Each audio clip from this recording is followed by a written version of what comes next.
Spook! Yes. What are you doing 20 metres away? Well, I'm going to do the rant tonight, just like Darcy Moore would.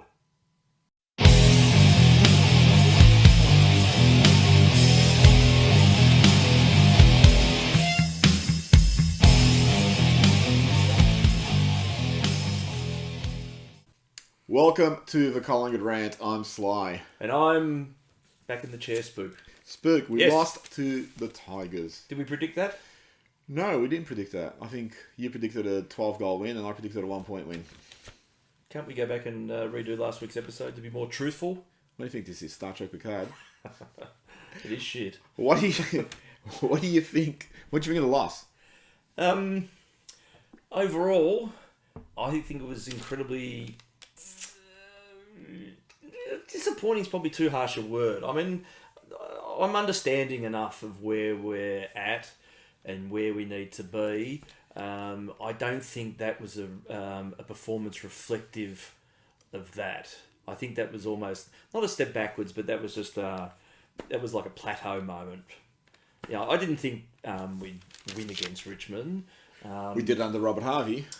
Yeah, we did last year. That was We smashed them. Did they fail to turn up? No, just Harvey had us playing simulating football. Yeah, I don't know. There wasn't a lot to like out of that game. Just like Star Trek Picard. But, you didn't get blown away. But I think, that last Well, they put burst, the cue. yeah, I think that was more the point. I mean, we got within a kick at one point, and then they just sort of lit the afterburners.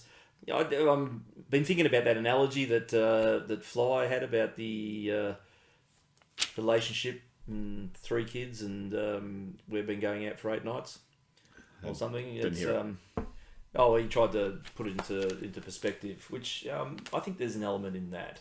I can see where we're trying to go. I don't think that game reflected that for whatever reason. Maybe we've got the flu again this week. I can tell you the reasons. Oh, let's hear them. Okay, one, this is lost at the selection table. Well, that was the Imagine thing was. It was all of it. After saying last week our youth is spread out, they went for a forward line that was 90% youth. It was Ginnivan, Henry, McCreary. It was the Department of Bianco, Begg. You had 5 guys there that are rotating through. Then you had Hoskin, Elliott, and Myercheck. They're that young when they rocked up to the ground. They still had their training wheels and their bikes. It's a shocker. You had way too many. That forward line was just way too young, too inexperienced.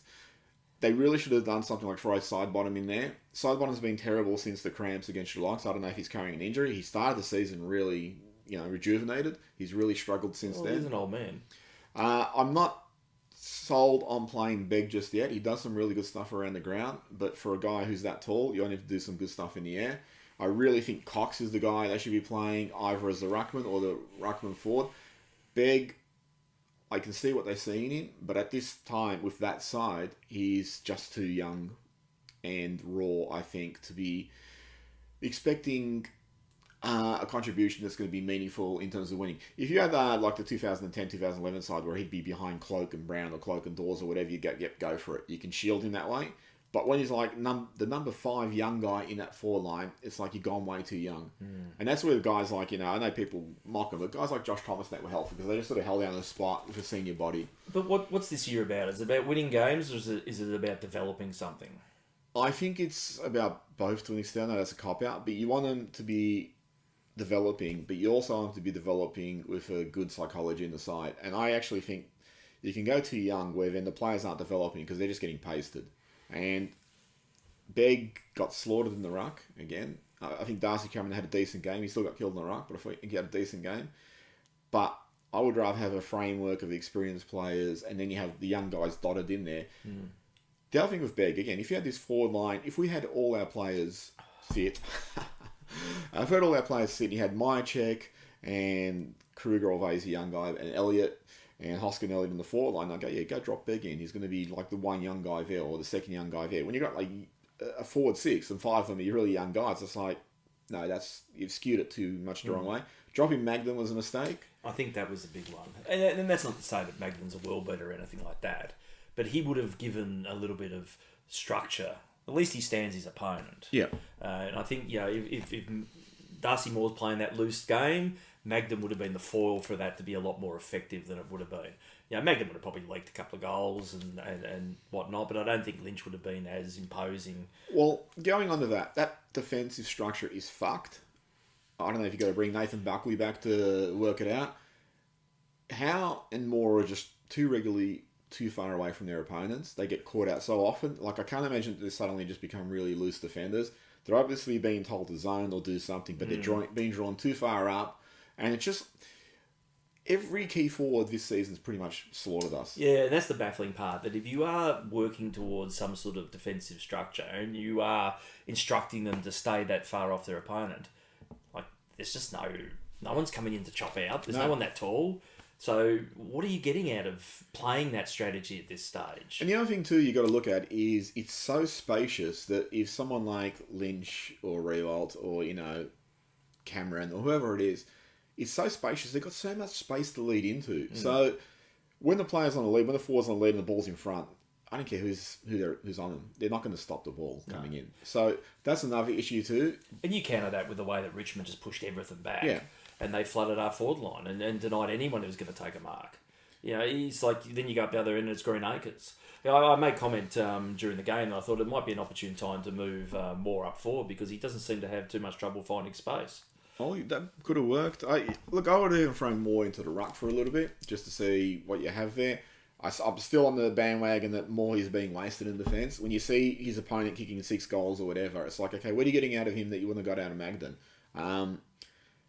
As an interceptor, he's elite. As a one-on-one defender, he's not great. As a defender on the last line, I think that's a total waste of his talent and ability. His dad, for younger listeners, his dad was a fucking brilliant player. Moore has all those same skills as his dad. He's agile, he's quick for his size, he's a good mark. You're wasting him at full back. His dad won 2 Brownlows as a ruckman and was also a dominant forward for a couple of years. I think you got to play your best players where the team's going to get the best out of them. I don't think that's in defence for Moore. I know I've been saying this for about 9 years. You wonder though if Dean had not gone down with a season debilitating foot injury, whether this would have mapped out a little bit differently. It might actually. It might. I mean, unfortunately, the defenders have all gone down. Roughhead's injured, and that is the issue too. Will Kelly's injured, and he's always injured, isn't he? Yeah, he's injured again. I think actually on the injury report, it actually has a I'm okay this week report that should follow it, and they could have Will Kelly on there for duration a week. He'll be okay for a week or a quarter. A quarter of a week. But even though I'd try some lateral things, like honestly, as the way that game was unfolding, I don't know the health and fitness of the players because the goalies still looked a little bit underdone. But I would have done something like throw Hoskin Elliott onto Lynch because he played on Oscar Allen a couple of years ago.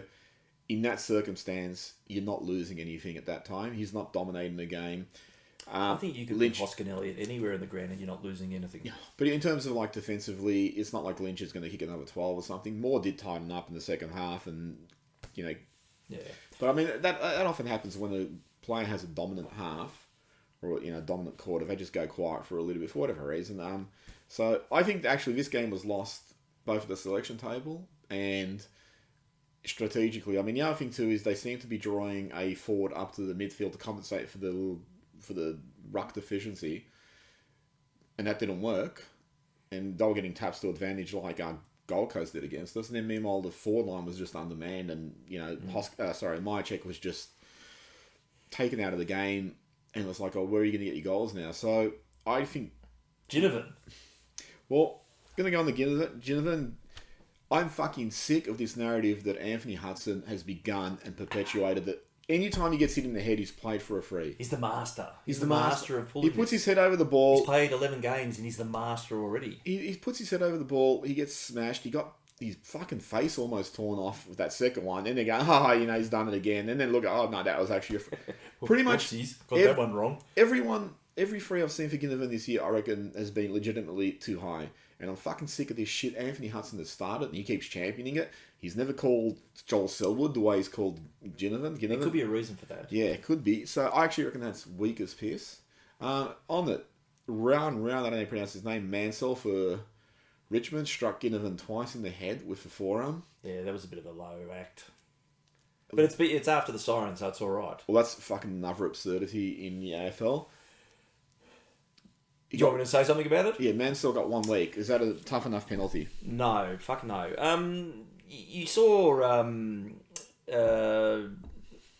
not Magden, Maynard Yep. was rubbed out for an errant spoil for 2 weeks. That was an accidental hit. I don't think Maynard went in there with the intent to connect with his jaw. It was just an accident. However, it was deemed dangerous and he gets 2 weeks. Mansell came in deliberately, jumped on his back, and then dropped the elbow twice into the back of a bloke's head who can't defend himself. Yep. He can't get out. He's pinned down, and the AFL deemed that 1 week. Well, I saw someone on Twitter saying... If they cop an early plea. So I saw someone on Twitter saying, when you classify it by the AFL's grading system, it's correct. But that's because you're classifying it by their farcical system. I mean, I always thought there should be 3 levels of suspension. 1, something like Maynard's, which is an accidental blow. It's in the field of play. It's like, well, okay, it's an accident. It did hurt him. We want to get rid of that. 2, the stuff like bumps. If you like the bump, you hit him in the head, or a sling tackle, you hurt him. They're things they're trying to get rid of the game. Stuff like what Mansell's done there, there's no fucking place for that anywhere, you know. So he's actually just struck him, and he struck him in the back of the fucking head, and it's like, that's about the worst thing you could do. And the AFL's gone, well, that's 1 week. Honestly, the AFL should have said that's 6 weeks. We're going to fucking overrule this. That's not a look we want in the game. We don't want bloody parents looking at this and going, oh, is that what's going to happen to my kid when he runs out? It's fucking deplorable. It's fine, though, as long as the play stopped. Well, Apparently, you can do whatever you please. Well, that's absurd, you know. And I recall, I think it was the umpire said they would have loved to have given away a free, but they couldn't. You fucking could have. You could have done what you can do what you want. Fuck, you know what are they going to do? Complain? It's just really seriously. You got to overhaul the system, and I hate stuff like that, and I hate like when players get hit behind play. Like I remember Cox earlier in the year got hit behind play to the ribs, and it's like, against Saints. Yeah, and it's like. That's not even in play. That should be like 6 weeks. I know it's like not that big a hit, but it's like, why is that happening at all behind play? That should just be totally ruled out. And the AFL just sort of sit there going, oh well, you know, Maynard went for a spoil and he accidentally collected the guy's head. He did still spoil it, but he also collected the guy's head, and that's 2 weeks. Your fucking system's broken, and it's still fucked. Fix it. Yeah. Any other thoughts about the game?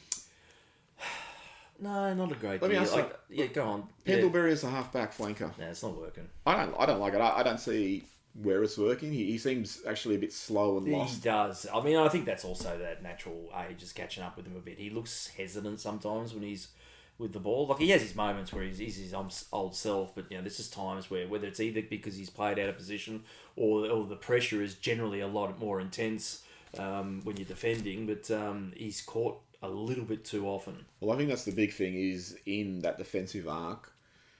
I don't think he's, you know, you get that pressure coming from behind in a frenzy, and I don't think he's fully cognizant of it happening. Whereas in the midfield, his peripheral vision is like, okay, I can see everything, I can just take my time. Well, the midfield's more about transition too, so everyone's focusing on, well, okay, well, he's going to send the ball that way, no matter what. The defending around there is a lot more lax, but there's just that, as you said, that frenetic, and Richmond were doing that really well. They've always done that really well, that really manic pressure around the ball. I mean, how many times did, Morris Rowley, Junior. He's nowhere near a world beater or anything yet. He was on. But he's got pace to burn, and he's catching blokes who just didn't think it was coming. Yeah. And that's it. Yeah, Nick Dacos, you could excuse that one because that's just, you'll learn from that moment. And what I really liked about that moment too is after the fact he got caught, he smacked the ground. He was annoyed with himself. Good on him for realising that you got done. And he played well, I think, the rest of the game. He really sort of stepped up. It's one of those games where there was just too many people that vanished. Yeah. Hoskin Elliott, you expect to do it every week. But Mircek was taken out of the game. There was just, what's his name? What's Silas in my head? Sidebottom. Cyrus, the virus. He was non-existent, and they're the guys that you want to. Mio was obviously taken out, but the others should be lifting, and you just don't see it happening enough. Too much is left to too few. You look at McCreary. Yeah. Again, like he had his opportunities and he wasted them in front of goal. But again, it shouldn't be left to him at this stage. But again, that was the forward line was just too stocked with young players. Yeah, it's just hard. And it was. I think in overall, some of the effort was admirable. We could have lost that by 10 goals easily, but I would have actually liked if they did. I think Well, it's a reality check, and I think I said that the next couple of games are going to be reality checks, and this was a good one, but they didn't get blown off the park, which I'll take some solace at. But then again, Richmond's probably not that great anymore. No, I think they're that great. I mean, obviously Dusty Martin came back for one game. Did he come back from the dead like Jesus or something? I'll tell The way you the commentators were. The other thing I hanging on. fucking hate, and this is just sort of an aside, is Martin doesn't fend off to Nick Dacos straight in his face, and meanwhile... But don't argue. Yeah, and it's all like, oh, how great is it to have Dusty back? It's like, well, it's a fucking free kick. Pay the fucking free kick instead of getting carried away with the theatre and the bias, which really shits me in football. It's like, oh, we can't pay that because it's good theatre. It's like, no, it's still a fucking indiscretion. Yeah, no, I agree. Final thoughts on the game? I'm glad it's over. Really? Now we can move on to the next victim. Jack Ginnivan. I'm just going to go back to him. He was blasted for, after the Anzac Day game, going out for a few drinks with friends. Oh, fucking hell. Good on him. Apparently that's not the thing they want. They don't want players going out and behaving responsibly and then going home. They don't want that. I think It's out! There's something I read about, Ginnivan goes out for drinks, makes it home unscathed. Yeah. And that's a story. It's ridiculous. I just don't get it. I mean, the scrutinising, the security, it's all too much over the top. And that's like the media is just looking for anything to have a fucking sook about nothing, to try and make a story out of nothing. It's just, it gets tiresome that this keeps happening. Go out and get a few beers into you every week. His performance at the moment is probably being fueled by the beer. Well, it's never hurt us. That's it. Another guy who's made headlines again is Heritier Lumumba. I don't know if I pronounced that wrong. Sorry if I did. Is it Herisha? I think you just have to apologise no matter what you say. Sorry. H. It doesn't make any difference though. Have you noticed? What do you think about this? And then Nathan Buckley came out, had a really good response, really measured response. I'm sure Lumumba will come out and rip into him. Well, that's it. Dane Beams came out and just said, get over it. That's because they're ignorant. They're being ignorant. They're all clearly going to be racist. That's how they'll be tagged. So you can't win. And this thing keeps dragging on. Every fucking year it keeps coming up. Everything that people do in life has to have an end game. There's got to be something that drives you to keep doing this thing. You want reconciliation, you got to seek it out. You got to sit down and talk or do whatever you need to do to finish this. Interestingly, Lumumba... It's the same fucking pattern. Lumumba allied himself to Andrew Crocker and Leon Davis, but apparently they're still talking to the club, so it's just Lumumba. Nathan Buckley had a really good response. I thought that was really good. Really well measured and well worded. And just talking about, he's not disputing what Lumumba's saying, but he obviously has a different context of the way he looks back at it. But the really interesting thing with Buckley, what he said was, look, we've apologised, Collingwood's trying to implement measures, and that's not good enough, so where do you go from here? And as he said, you need an end game. So, Lumumba, what's your end game? Do you want the club to disband? Because I'll sign that petition. But otherwise, I don't know. I mean, the best thing for you to do, I would assume, would be for you to go into the club and implement the change that you're seeking. Yeah, but he's the victim in all this. Yeah, but he can still be an agent for change and show, look, I'm going to change this club for the better, if he believes it's still fundamentally flawed in its handling of this situation. I know this is hard to believe, but there are facets of society that will never be appeased. They'll keep yelling at clouds forever. And no matter how much things change, the perception is nothing's changed. How much you've learned and you don't replicate these problems, it's irrelevant. It happened. That's enough. That's all we need to know. I just can't see where this thing is ever going to end. And I think it's good that Bucks has come out and really taken some of these points on and calling them out to a certain extent, because the club's really got its hands tied behind its back. It does nothing. It's endorsing the issue. If it reacts, it's a racist problem. Again, the systemic racism's come back and it's haunting us. You can't win. So you've got to play that really balanced middle ground. At the moment, I think the strategy is looking good, is that you've got to... there's always two sides to a story. You can't just accept that one story that keeps coming out is the absolute truth. There'll be a middle ground there, and I think that's the approach that the club's taking. Though interestingly, Dane Beams had an interesting slant on it. No, he said get over it basically. Pretty much zip it and move on now. And you think, one of your teammates is frustrated with you. Clearly, look, you're going to have some that say, well, I was there and it happened. Shea McNamara, I believe, is he was named in the Shea McNamara Heredia Lumumba dossier on everything that irks me at the moment. Well, Shea McNamara and Simon Buckley had a written tussle on Facebook a while ago about what happened with McNamara on Lumumba's side, and Simon Buckley saying, well, I was there and I didn't see this. How would McNamara know? Did he ever train with the main group? Oh, he would have been there for... He was just there for shits and giggles, wasn't he? Oh, that's everyone at Collingwood, isn't it? Yeah, so I mean, I think it just goes back to what you say. You need... What's your end game? If it's just to shout into the wind and declaim Collingwood about how evil they are and how inept, we do that.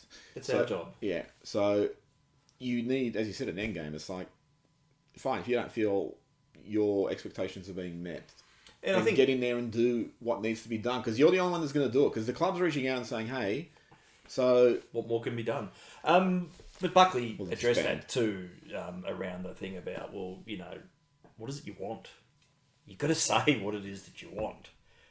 Just yelling endlessly doesn't change anything. But then there's the element of society that just keep doing that. So it's hard to know. I don't think you can ever fix some things.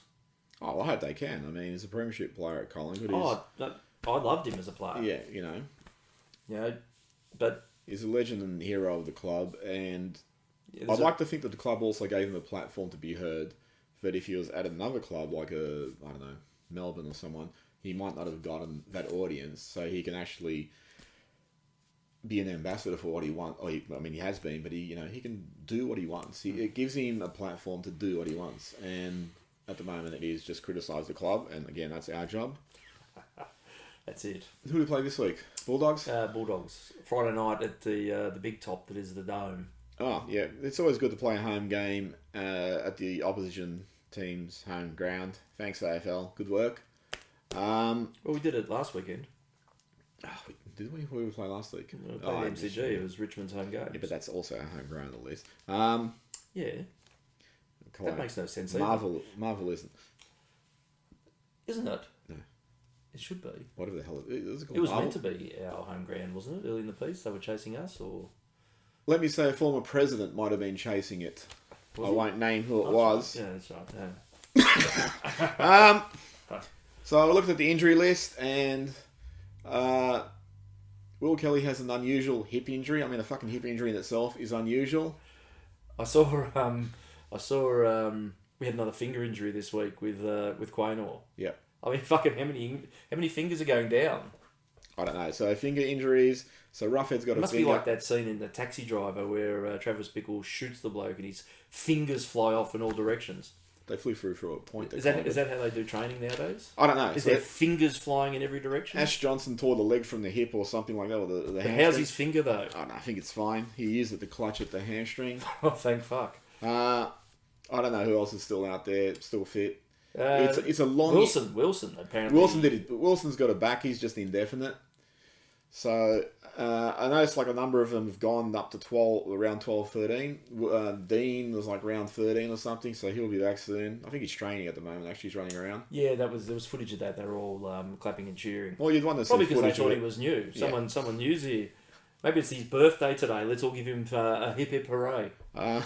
Who else is there that's injured? Like Elliott's he's back running around and doing slow motion footage on Twitter. Imagine how long he'd be out if he was a victim of a dangerous tackle.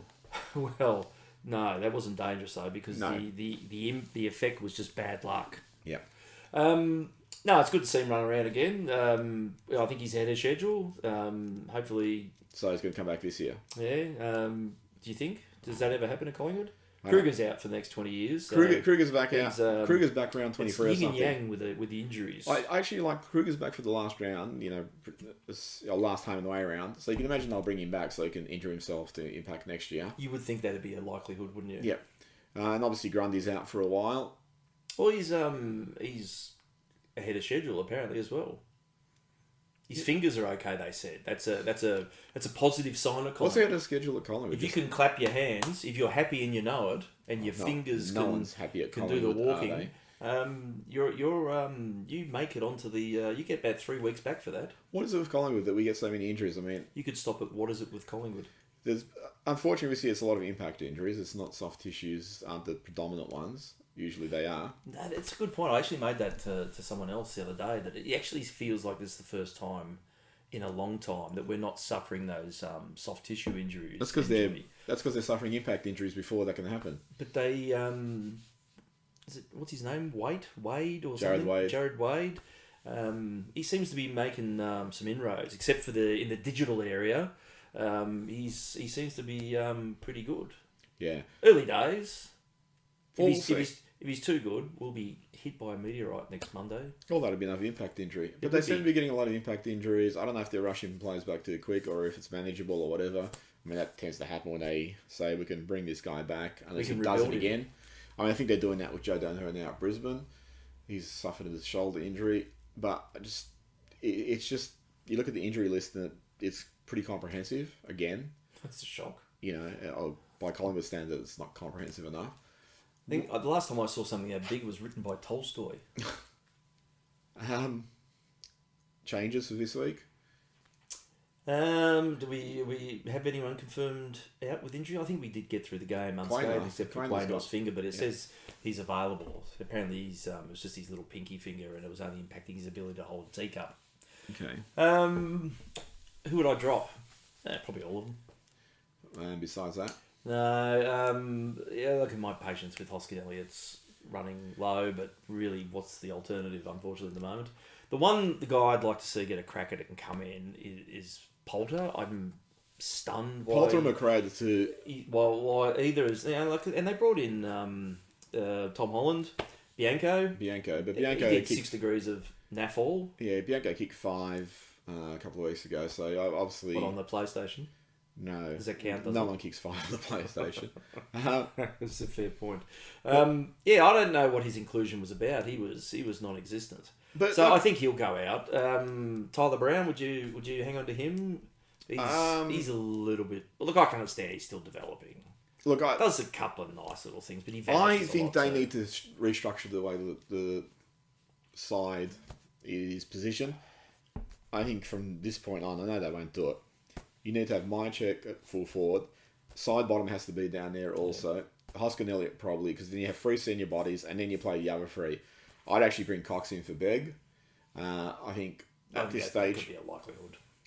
At this stage I think Begg is a little bit too raw in such a young side. If you had the better senior framework, I'd think, okay, you can carry him and protect him a little bit. That's not happening. Imagine like Begg behind Rocker and, Tarrant or something. You go, okay... Rocker will, protect him and all that. Right now, he's just sort of a really young, raw guy. He looks like he's pushed around too easily. So I'd actually feel that forward 6 with at least 3 relatively senior players and pad it out because it was way too young. And then guys like Pendlebury, I just stick back in the middle. I don't think that's working. I know that someone will point at some stupid stats, but stats mean nothing nowadays. What about on the wing for Pendles? And that's actually an interesting point. Thanks for bringing that up. I was actually going to have that on my notes, which disappeared. I recall when... Interesting. I recall when Pendles first played in 07, and he came through the VFL, whereas Dale Thomas was played straight in the seniors pretty much. I think Pendles played about, 2 games or something in the VFL? No, they played a bit, because he had glandular also. Oh, he was getting off, the glandular fever. But I recall, they talked about when Malthouse came to watch the VFL, or I don't know if you watched them all at home, and Pendles was on the wing, and Malthouse just walked out there and took his name off the board, the magnet, and put it in the middle. He goes, you're not quick enough for the wing. He goes, you're going to survive in the middle or nothing. Yeah. So I did see Pendles at one VFL game, and I was there with Peebs and Peebs? PB. Tell them not me. PB. And I turned to him and said, I don't think we'll see him back here again. And I think I was pretty right. He was clearly that far above the VFL level, but I can't remember what game it was. It was one of those things you used to go and do back in the day when you had time in your hands. So again, I'd really restructure the midfield. So the midfield would be something like Pendlebury and the Goey, or Pendlebury and Adams, or Adams and the Goey, and then you throw in someone like a Nick Dacos, or a Callum Brown or whatever. But the young player would be number 4 to them. Callum Brown or Callum Brown, whoever, Tyler Brown, whichever one you want. Any young guy that you think, Finley McRae, I don't care. But I'm just saying you'd put them as the number 3 midfielder behind the other two, and then on the wing you'd have Josh Dacos and then maybe Huskinelli or someone. Or even push Nick Dacos up into the wing for a little bit. And then in the defence, again, I think they got to stagger where the young players are. Like I said, it's just too loaded up in one area last week. But you also got to shield them in terms of bring them down to like in the 3rd or 4th matchup, not the 1st or 2nd, which is what's happening too often. So that's the way I do it. There's not really a lot of senior players to go back to in terms of they're not sitting in the VFL. No. I would bring Magden back. I know he's a whipping boy for a lot, but you know he puts his body on the line. He might not be a world beater, but like I think the other thing with Magden this season is again that defense is just so loose at times that a lot of them are looking substandard. I mean, Moore hasn't looked great as defender. Howe has looked good as an interceptor, but there's times too he's been caught grossly out of position. So the bigger problem is what they're doing tactically. It's not those players, unless those players are failing to execute. Yeah. Because they're morons, or unless they're getting the wrong message, which is making them look like morons. I think there is an element that they're being held back or being told to hold back to live something that's a work in progress. I don't think it's always gelling. I'm not sure. It's not gelling at all. They too easily surrender momentum, and they too easily have opponents running into space, and defenders opposition forwards are just kicking bags. But you look at if you compared the first and second half where Lynch was dominating and Moore was in a different postcode. At one point I saw him up in the stands just sitting having a beer. You used that joke last week. Did I? Yeah. It was about a meat pie though. Was it? Yeah. It was a beer this week. Okay. Right. Next week it could be something different. So was he with Ginnivan? So in the second half though, I think clearly the message had been said. Whatever it is that we're asking you to do, play a little bit closer. Yeah. Because he did compete one-on-one. He got beaten, but I think he also, outmarked Lynch a couple of times. Like, Lynch just outbodies Moore. I think that's the problem with him. He's just a little bit too lithe. Yeah, Moore is too light. Yeah. He's easily pushed off the ball or under the ball or whatnot. But he did compete a lot better in the second half. Now, I don't think that was a question of that's pride fucking with you. It was more of go back to what we don't want was the sense that I got out of it all. I think there's a balancing act that's going to be happening in defence, and it's clearly missing one or two pieces to that puzzle for it to work effectively. So again, like getting back to what I said earlier, I'm just not sure why you're executing it now. It just doesn't make a lot of sense. But look, I think it's not so much about week to week; it's that end game that we're looking for. But this hasn't worked the whole year, so what are we in round 9 or whatever it is? Don't give us 3 years of material asking why this is not working like we did with Buckley on the counter-attack. It's not working. I mean, I recall, I think in the first quarter, Lynch ran up to half forward and Moore just dropped off and then stood in the forward pocket. So you let Lynch take an easy mark, then Lynch turned and propelled it forward, and obviously their logic is, well, we'll win the counter-attack here or win the ball back here. It's like, why are you letting the ball get anywhere near goal? It's dangerous. Why not spoil Lynch and half forward? Yeah, and like at one stage you had Noble going up in a spoil against Lynch. It's like you've got to have the cattle, I think, to make that structure work. Yeah. Whether he just thinks it's just a case of placing the position pieces now and the rest will come, I don't know. It's a hard one to explain. I mean, and there's a lot of interconnectedness in terms of, obviously there's not a lot of pressure from the midfield, so the ball's getting in there too easy. No, that's some of the tackles are really. I mean, the umpiring was really bad. It wasn't the reason we lost. It was really bad. There was a lot of holding the balls and throws that they just let go. The throws were incredible. But I don't think it made that much difference. Yeah, no, it didn't make any difference. But in terms of the tackling, some of the tackling is just really. It's ineffective. It just doesn't do anything to the opponent. Yeah, there's a lot of times where they get their hands on them, but they're not really pinning them. They're not impinging them in any way. And all you're going to do is they're getting shaken off too easily. And again, that could come with body size and strength. At least they're getting there to make the tackle. I'm taking that as a positive at the moment. Yeah. So Bulldogs are getting Bont back this week. What a surprise. Yeah, they paid the price for resting him the other night. Yeah, not that they care. So they lost, and they've been struggling this year also. We're middling, which is pretty much where you'd expect us to be. I think East of the next 5-6 weeks, We're playing some good sides. It's the real litmus test stuff. I think we'll probably struggle a little bit. I don't think this year we'll probably have any really big losses. We'll just have frustratingly. We'll just have frustratingly close, annoying ones, and a few that will sneak over the top and win. Again, I think it's just still that big picture. I think, look, to be perfectly honest, and I don't think I'll surprise anybody with this statement, is I'm not too perturbed this year with the losses because it improves our draft hand. Yep. And I think there are so many deficiencies in our spine that we need to address that we need these picks, and we need these fucking picks to work for us. All talk is we're after Hill from GWS, who we were after last year, and Darcy. How old's he? Oh, he's 20 or something. So you're going to have to trade for him. Yeah, well, I think they offered a pick 28 last year, and GWS declined. And Darcy Fogarty from Adelaide, who's sort of fallen out of favour, and you think, geez, you're falling out of favour at Adelaide. Must be a tough road there. Yeah. I really... Again, it comes down to... Cost. Look, if you... No, it does come down to cost. I mean, I'll take either of them, but I wouldn't be trading for... Cox. Does it come down to Cox? Oh, well, don't want to trade him. Maybe is he calling the shots, is he? He should be. Is he the list manager? He probably sees a lot from up there. In his sunnies.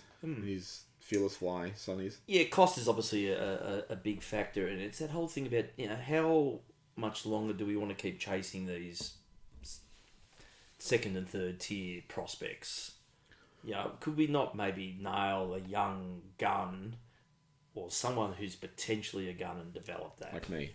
When was the last time we got a really good tall in the draft?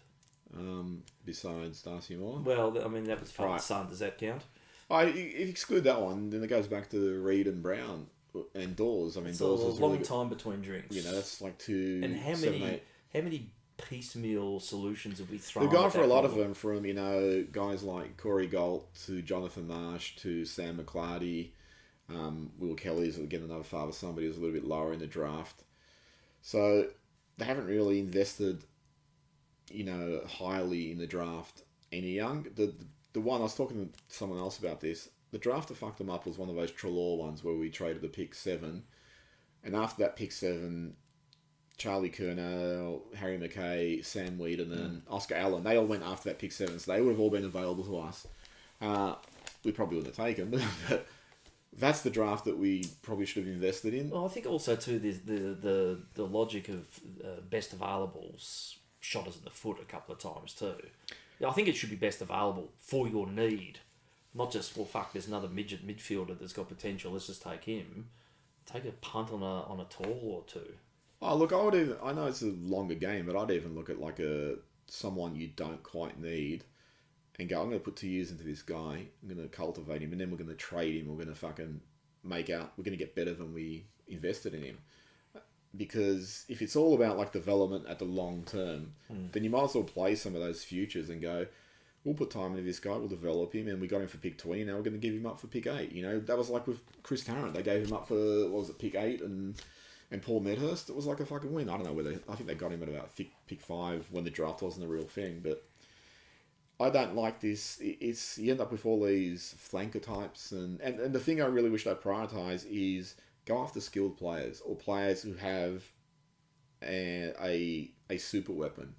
So I always look at the 210 squad and think there's such a talented squad, and the guys who weren't on the elite side still had a supreme weapon like Lumumba, Ben Johnson, Alan Tuvey just had this great attack out of defence, really fast and all that.